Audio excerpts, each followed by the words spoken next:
ठीक है, एक बार रिकनेक्ट कीजिए ताकि उनसे ले। तब तक एक बार वारिस पठान साहब के पास चलते हैं। वारिस पठान साहब, वही सवाल जो मैंने उनसे पूछा, बताया तो महू में भी नहीं गया था, लेकिन जो परिस्थितियां बन गई उसकी वजह से अगर एहतियातन कदम उठाया जा रहा है, खासतौर पर संभल जहां पर इतनी संवेदनशीलता इस वक्त फैली हुई है, क्या ये सही नहीं है कि प्रशासन अपनी तरफ से, क्योंकि कुछ भी हिंसा की छोटी मोटी भी घटना हो जाए तो फिर तो बहुत बड़ा बखेड़ा होगा।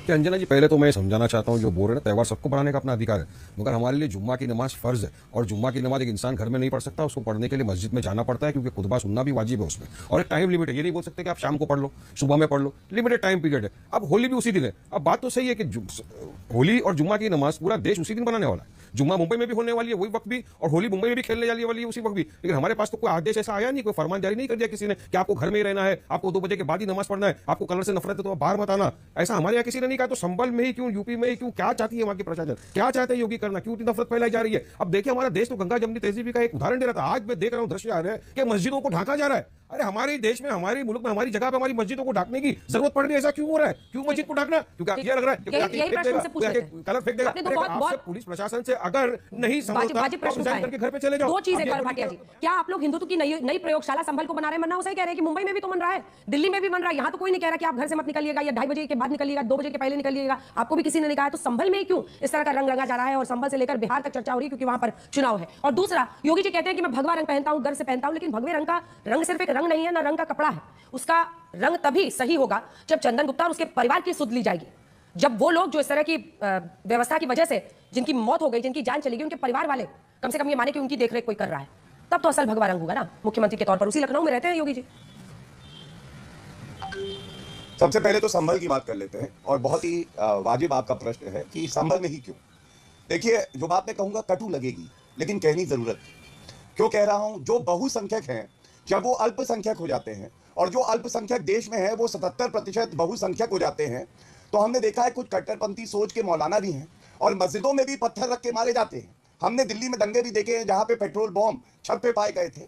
इसलिए अगर पुलिस इंतजाम पुख्ता कर रही है, वो सुनिश्चित कर रही है कि कोई पत्थर न मार पाए, तो इसमें कुछ गलत नहीं है। और मैं समझता हूं कि आज बड़ा सवाल इस बात पे है, कांग्रेस और सपा के जितने नेता हैं, राहुल गांधी, अखिलेश यादव, सोनिया गांधी, खड़गे जी, एक बयान आप मुझे बताइए। मैं 3 उदाहरण देता हूं।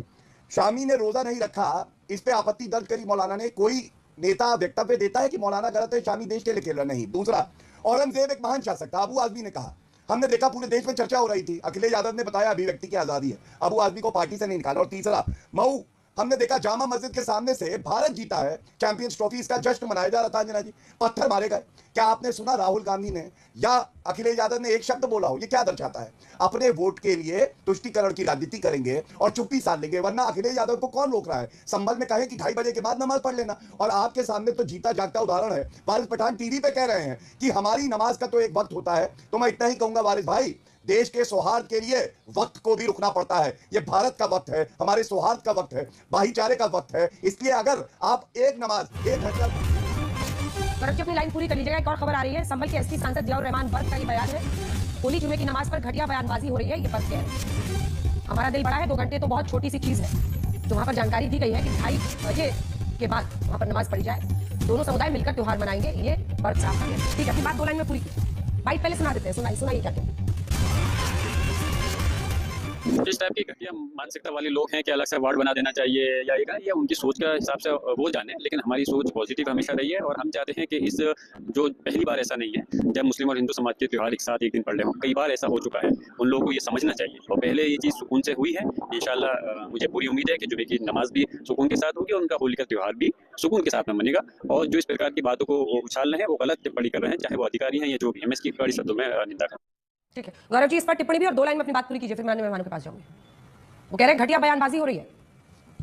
देखिए, चाहे जियाउर रहमान बर्क जब संभल में दंगा हुआ उसमें आरोपी हैं, उन्होंने उकसाया लोगों को हिंसा के लिए, लेकिन इस बयान का मैं स्वागत करता हूं। और यही अखिलेश यादव पीछे रह गए। अभी जो बात मैं कह रहा था, यही बात अगर अखिलेश यादव कहते, राहुल गांधी कहते, प्रियंका गांधी वाड्रा भी कहती, और खड़गे जी भी कहते, और ममता बनर्जी भी कहते, और अरविंद केजरीवाल भी कहते, तो एक बड़ा संदेश जाता कि हर कोई सौहार्द चाहता है। लेकिन हिंदुओं के लिए हमेशा इनके मन में एक भीड़ भावना और नफरत की भावना रही है। मैं एक बात कह के अंत करूंगा, कांग्रेस पार्टी को बताना चाहता हूं, कठोर कार्रवाई की बात कर रहे थे। करौली में जब हिंदुओं पे हमला हुआ था मतलूब अहमद आरोपी था, 100 दिन तक पकड़ नहीं पाए थे, अशोक गहलोत मुख्यमंत्री थे। कठोर कार्रवाई की बात आप ना किया करिए। और आपके मैनिफेस्टो में लिखा था बहुसंख्यकवाद की भारत में जगह नहीं है, हिंदू नफरत इतनी ज्यादा इनके दिल में, और यहां पे आके प्रवचन दे रहे हैं। ठीक है, इसका जवाब आप दीजिए सुरेंद्र राजपूत जी, फिर मैं आ रही हूँ भाटी साहब। अच्छा, एक सेकंड आपको टोक रही हूं सर।